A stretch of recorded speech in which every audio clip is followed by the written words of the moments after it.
Go. Wait. Okay.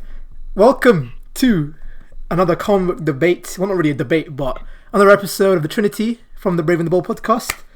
Me, Hakan. There's nothing, no news. Yeah, there's no news today, so we're doing our own little thing, our own little topic today. Vibe HD, HR15, say hello. What's up? Hello, everyone. And today, in this video, this topic, we'll be talking pretty much about the DCEU timeline and our thoughts on it. So then, let's start right at the beginning. 2013. Man of Steel. Take it away. Man of Steel is a masterpiece of a film. It practically is. It's what made me love Superman, and I'm sure it's like that to everyone else, really. The rebirth of Superman. Yeah, the rebirth of Superman. Yeah. Yeah, I think we all. Well, I love Man of Steel. You guys love Man of Steel? Yeah, of course. Oh shit, yeah. Like, honestly, like, the thing is, Man of Steel is such a divisive film, alright?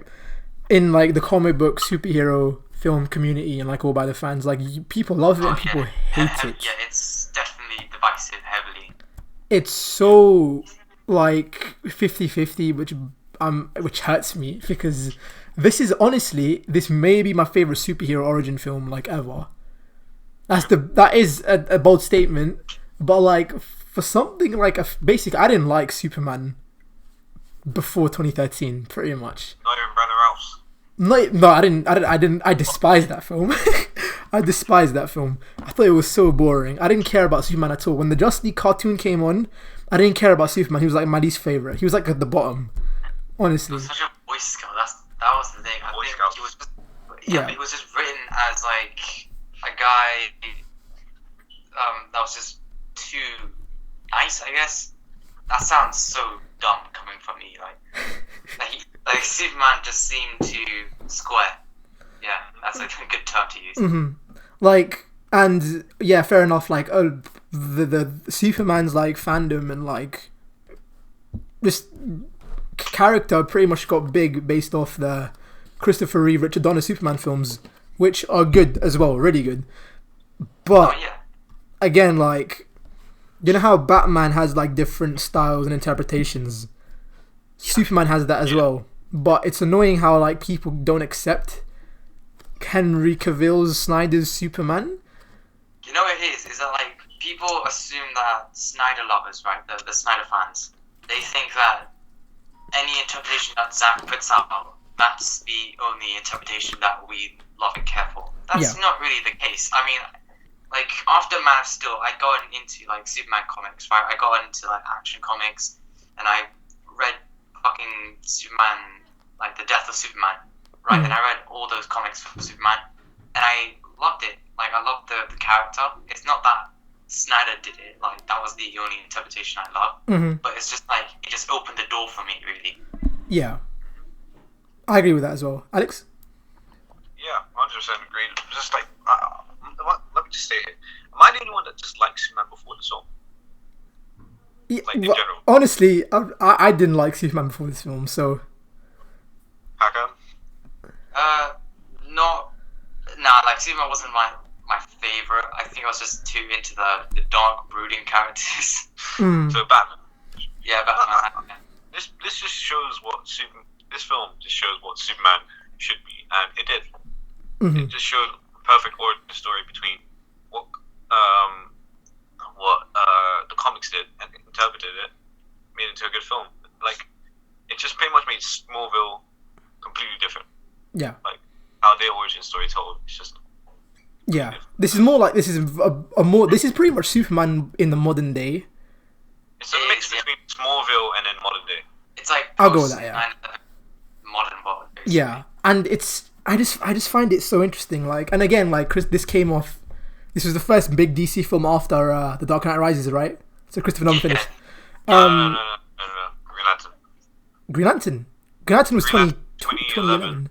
Dark Knight Rises was 2012. about that. Yeah. So 2013, Man of Steel came out, and it was, I think, in terms of money, financial, it was successful. 600, 700 million at the box office. Really good. Critically, 50-50.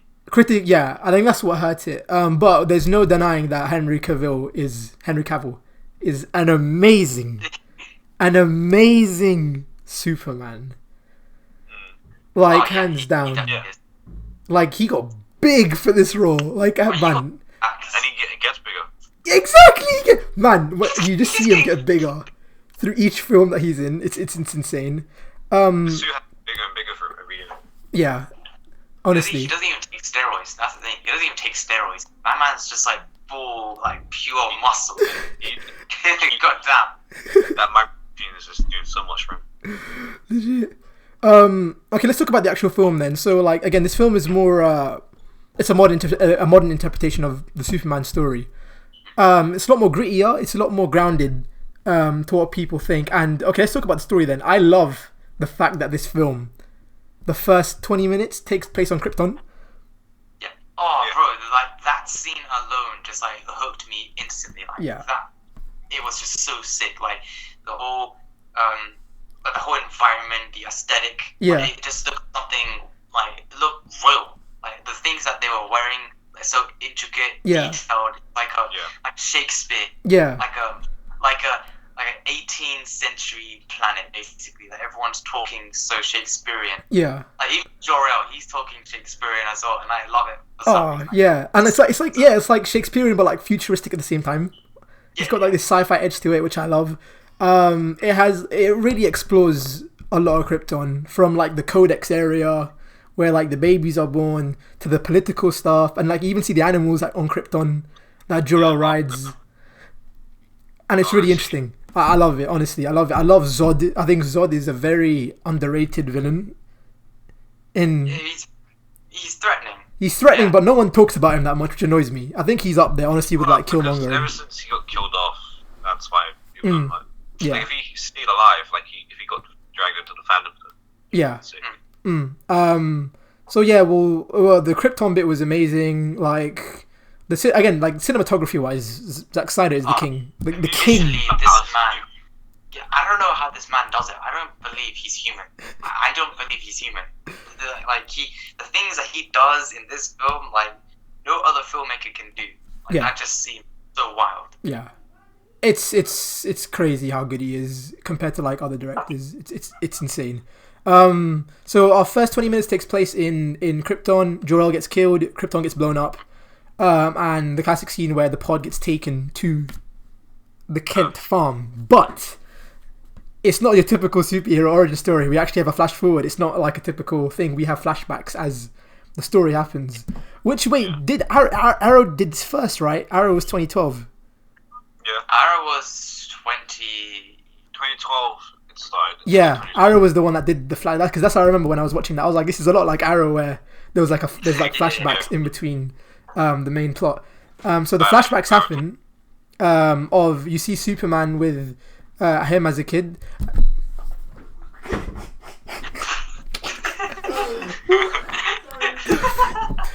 Cut that out. I'll cut that out.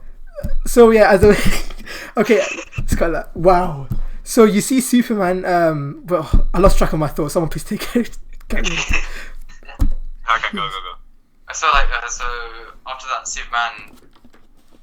Yeah, he's a youngling. Yeah, he was a young lad in school. Mm-hmm.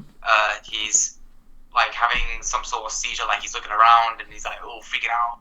Teachers looking at him, students looking at him, all weird. Like, oh yeah, like what's with this guy? He's got some problems, and he's like freaking out because he can see everyone's like inner body. He can see the skeleton, the muscles underneath, and he's just freaking out so much that he leaves the classroom and just hides in a giant's closet. Yeah, closet. Yeah. He gets annoyed by one of the little girls. They're calling him, oh, he's such a freak. Yeah. He legit like laser eyes the doorknob, and the teacher like burns her hand. Yeah. And I was like, oh, okay, yeah, this shit. And then you hear what everyone's hearing. Yeah. Yeah. And then the mum comes and like, this dialogue is. I love this piece of dialogue. This scene, oh my god. Like, okay, so like Martha Kent, she comes in to help the day, right? She comes in to help Clark, tries to calm him down, ease him. She paints him a picture in his head. Like, imagine if you're on an island, like you're surrounded by the ocean, and then you see something at the end of it, and you try to swim towards it. Yeah. I'm butchering that scene so bad, but legit, that scene gives me chills every so single beautiful. time. It makes my heart warm up. And then when Clark leaves the closet and he's like, "What's wrong with me, Mom?" He just like, she caresses his face and is like, "Oh, Clark." God, I want to rewatch this film now. So good. Honestly, I'm willing to watch this film after this. Legit, like, it's one of my favorite scenes from that film. Like those type of scenes. It's the little stuff. Gets me every It's not even the big stuff. It gets me every time. Like, those scenes just get me every time. Oh my god. So yeah, we see Clark gradually like get his powers, and like again he's in adolescence now. Like, remember that time where he saved Lana and the kids on the bus, and he like lifts it up, and then like, and again like another, oh man, the Kents in this film are amazing. Like Jonathan Kent, Kevin Costner. They are underrated. Like, especially Jonathan Kent, he is underrated. Yeah, Kevin, man, he's such a good actor. No one talks about him. Honestly. Well, except for that like tornado scene when they're like, "Oh, this just seems so dumb." Oh, like, They like, come on. the characters that died just don't get much attention afterwards. Oh, like, okay, wait, let's talk about Kent, like, Jonathan Kent. Like, I love his like, his character and his view on this story. It's just, again, another beautiful scene is when, Clark and, Jonathan are sitting on the truck in the farm. And, like, Clark is like, "What do you want me to do? Let them die?" And, like, Jonathan's like, "Maybe." Because he doesn't know. Like, the thing is, people get it wrong. Like, Jonathan Kent just outright said it. He's hesitant when he said it. He doesn't want to say it. Yeah. He's hesitant. Yeah. But he had to. Like, he had to be real. Like, he had to be like, sometimes you just can't like show who you really are, because like people will judge you, which is technically a real life thing. People will judge you for doing stuff like that. It's so true. It's so true. It's everyone judges people. Like, that's the thing.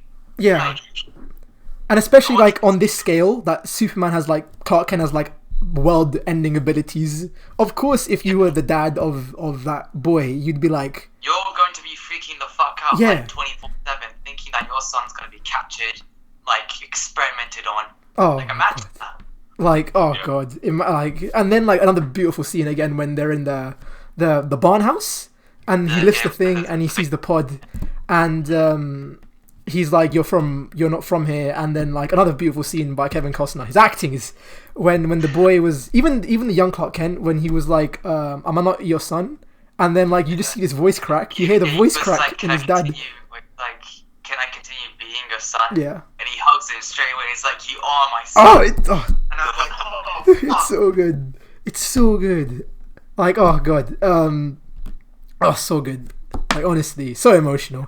Then let's move on to, well, we're doing it in chronological order. So after that, this time skip, right? He gets older now. He time skips like 20, something like that. Yeah, so he's a lot older now. Well, let's talk about the death scene then. So there is a tornado storm happening in Smallville, and unfortunately, I don't know. Okay, this may be the one slight nitpick that it could have been done differently, but I understand where Zack Snyder and the writers are coming from on how Jonathan Kent died.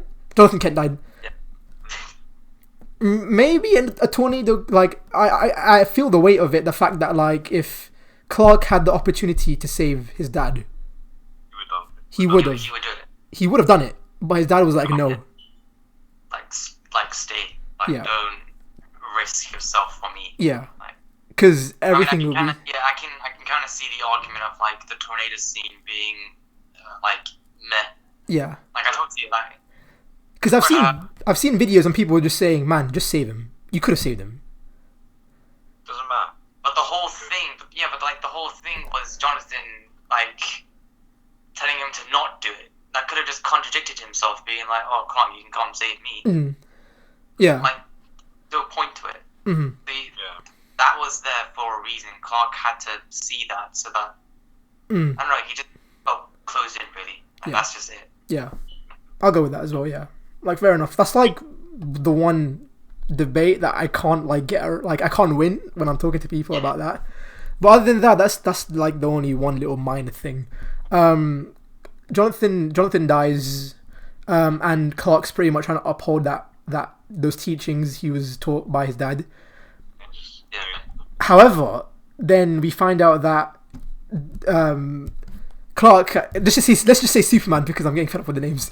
So Superman finds his real dad's location, and like he meets Jor-El, his actual like biological dad.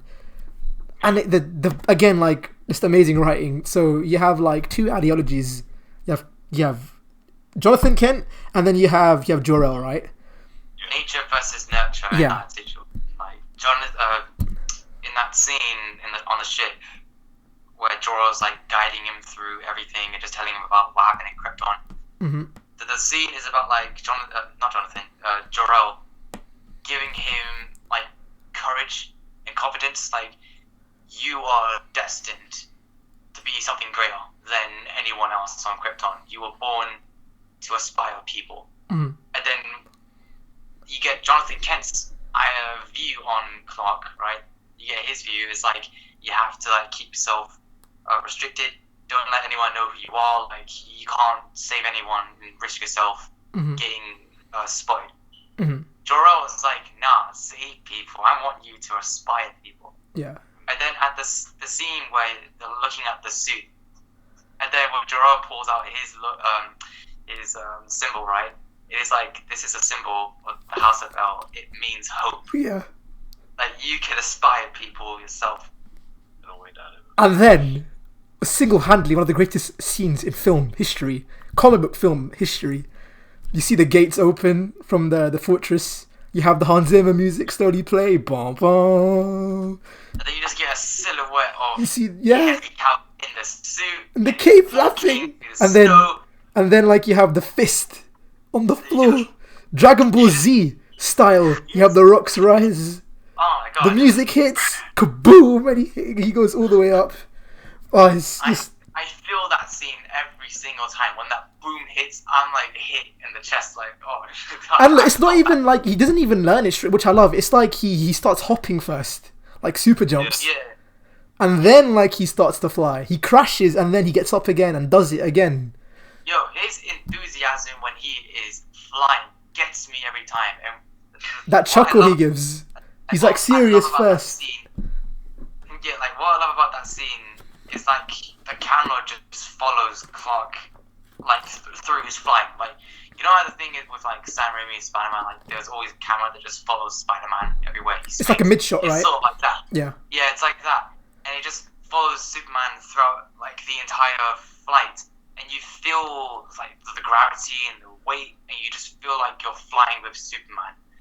And that's the way that you should do it. Like, make it seem like Superman is flying with you as well. Yeah. And like his overall like enthusiasm and just like his joy flying, it's so like infectious. Like, Yeah. I can't get over it. Yeah. Honestly, chills, and the Hans Zimmer music, man. Like nothing will top his score. Yeah, That sounds great. This soundtrack. Then let's move on to the Metropolis side now, where we meet Miss Lois Lane, Pulitzer Prize-winning reporter, Amy Adams. Mm-hmm. It's alright. I don't know. I don't know who else I prefer. Okay, honestly, my favorite Lois is like, I think nostalgia-wise, probably Smallville's. Yeah. But like, I love this version of. I don't know. I'm just a sucker. I'm a Snyder fanboy, man. I love this Lois Lane. Amy Adams portrays is really good. Like, you know, not as well as like Smallville's Lois Lane or. But again, they're very different. That's the thing. But then again, like Smallville tried different ways. Like then again, Smallville's Lois Lane and this Lois Lane, they're similar in ways. Like the fact that they are fearless women. Yeah. Like they will do anything to get a scoop. Yeah. Like that's so cool. Mm-hmm. And like the way that Lois is just like going through the whole ship. Oh my, yeah, that's how you do it. Yeah, when she just sees like robotic machine thing, and she just takes a picture. She doesn't care. Yeah. Yeah. Like, oh, that's seeing it. Yeah. Like, oh, and like even the scene where we're going ahead a bit, but like the scene where Jor-El's directing her through the ship as they got abducted by the Kryptonians, and you just see Jor-El's like look left, shoot, boom.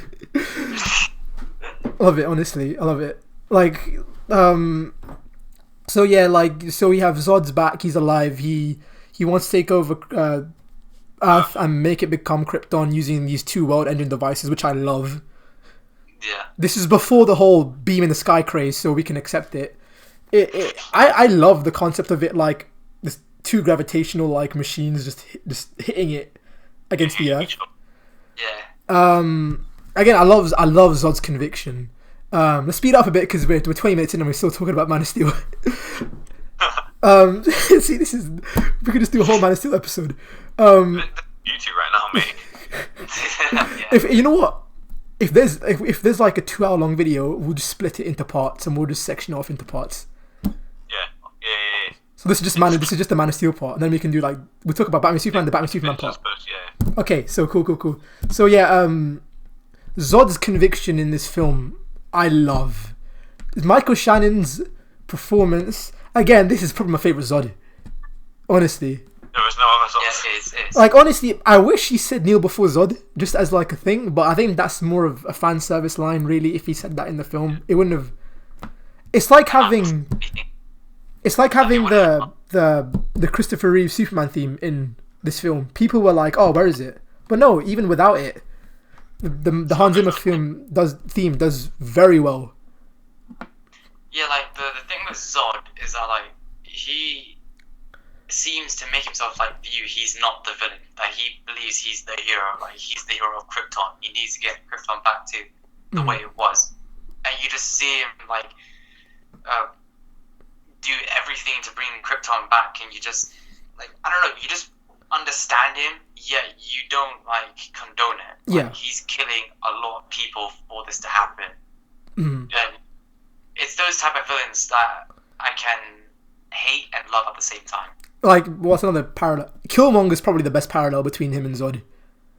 Oh yeah. Yeah. Really? Killmonger. Yeah.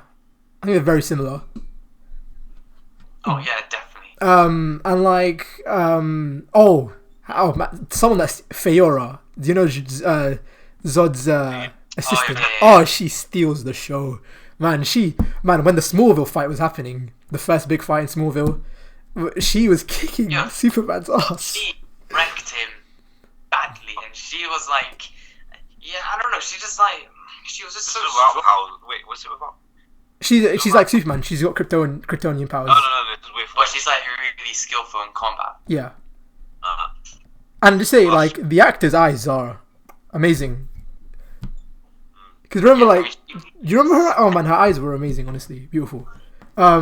So yeah, the Smallville fight happens. Clark starts fighting. The US government get in. You meet General Swanswick and... Who's the military guy called again? Do you know the military guy? A good death is not his own reward. A good death is its own reward. What's his name? Oh man, great. Now I actually forgot. I forgot. Yeah, you know what I'm talking about, though. Martian Manhunter. Not Martian Manhunter. It was It was the You're talking about Zod's thing. Man of No, Steel. Lieutenant. I forgot his name. Oh no, it's bugging me. So okay, you meet him. I know you're talking about. You guys know what I'm talking about, right? Yeah, I know. Yeah. Okay, yeah, so you meet him again. Great side character. You meet him. You meet General. Then Superman gets taken into custody by the military. An amazing scene where, like we talked about this in the previous episode. So you have Superman, you have Lois on the table, right? This is like the first scene of them talking together, right? If I'm not, the first big scene. Yeah. Because they did talk when Lois was trying to track down Clark. Yeah, they never talked. This is the first 1v1 interaction. So you have Lois and Superman on the table talking to each other. Nice line. What does the S stand for? Well, it stands for hope, is it? It stands for hope. It's not an S. It's a hope. Yeah. On my planet, it means hope. And then on here, on Earth, it's an S. See, like I love comedy like that. Honestly, it's not forced. It's not. It's subtle. Yeah. That's the thing. It's not necessary, but you know, it's just that. So yeah, then you meet Martian Manhunter. Martian. Again, we talked about this in the previous episode. We see General Swanswick, Martian Manhunter. Wink, wink. They meet each other. Superman's like, just trust me. You can trust me.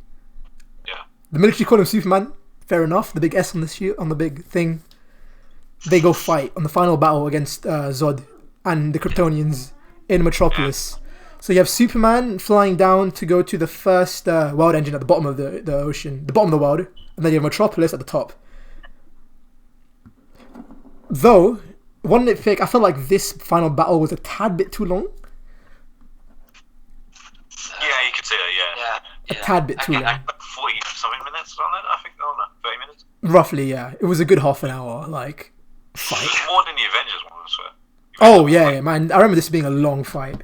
So you have Superman taking on the first world engine, which was a great scene.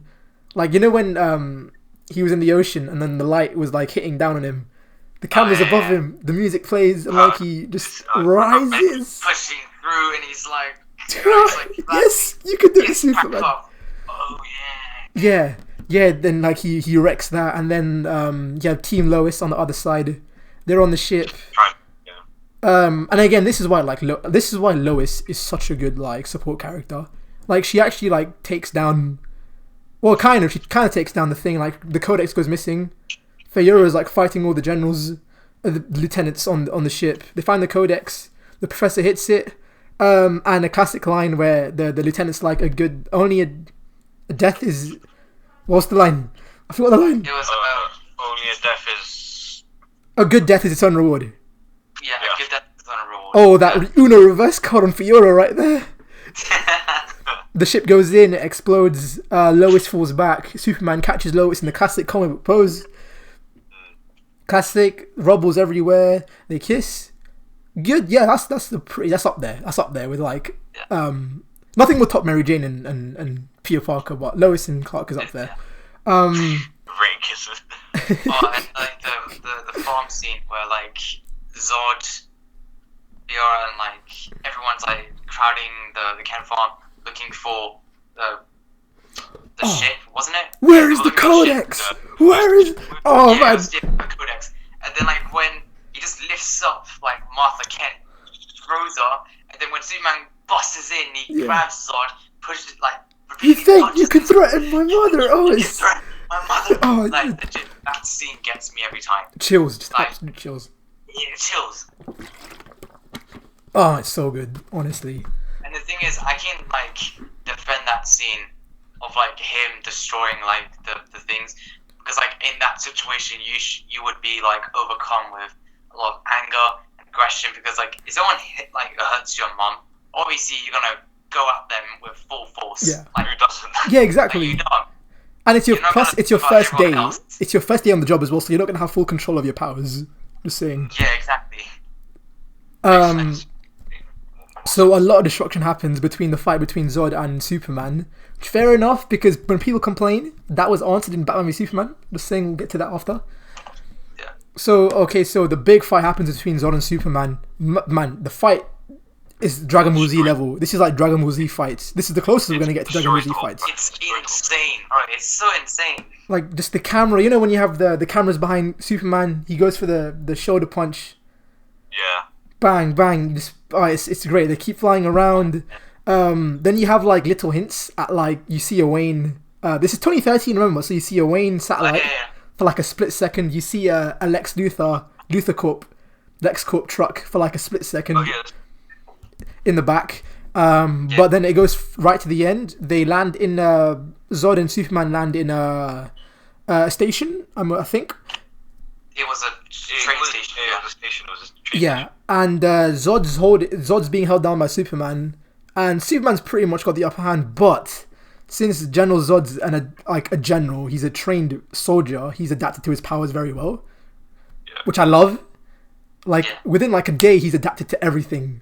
Well, I took Clark. Oh, another great scene. Where did you train, boy? On a farm. And then like he gets the massive metal beam and just hits him with it. Great scene. Yeah. Oh, man.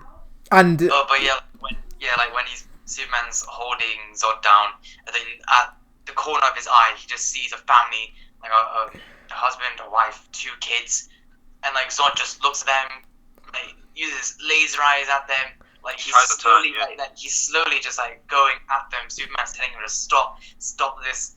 Yeah. Zod's like, never. Yeah, he's legit shouting, like he's legit saying stop, like he's not. Like Superman's begging him to stop. Like in that situation, he didn't want to do it, but like he just had to. There was no other way. He had to like snap Zod's neck. Yeah, and this is where like the hate comes in. I would defend this scene to the day I die, because like I love this scene because obviously this is like Superman's first rodeo as being Superman, and so obviously he's not gonna get everything right. People will die because of him, and he's going to have to live with that. And now you see Superman didn't want to kill Zod initially. Like, he was begging him to stop. There could have been another way. Possibilities. Maybe there was maybe a couple possibilities of him stopping him, but the logical possibility was him just snapping his neck. Yeah. And when he did it, and he lays down above his body, he just screams. Yeah. And that hit me, like that emotion. Like Henry Cavill is such a good actor. Like in that acting where he screams, it was perfect. And then Louis Lane comes down and just like comforts him. It's like, oh my god, like that scene is just so epic. I would defend that scene every time. Yeah, it's annoying because like I hear even when I was arguing with teachers as well, like back in school. They were like, Superman would never do that. He would never kill. And then I was like, well, if you were in the situation, what would you do? And then they were like, well, don't write the situation in. Just write a different scene in.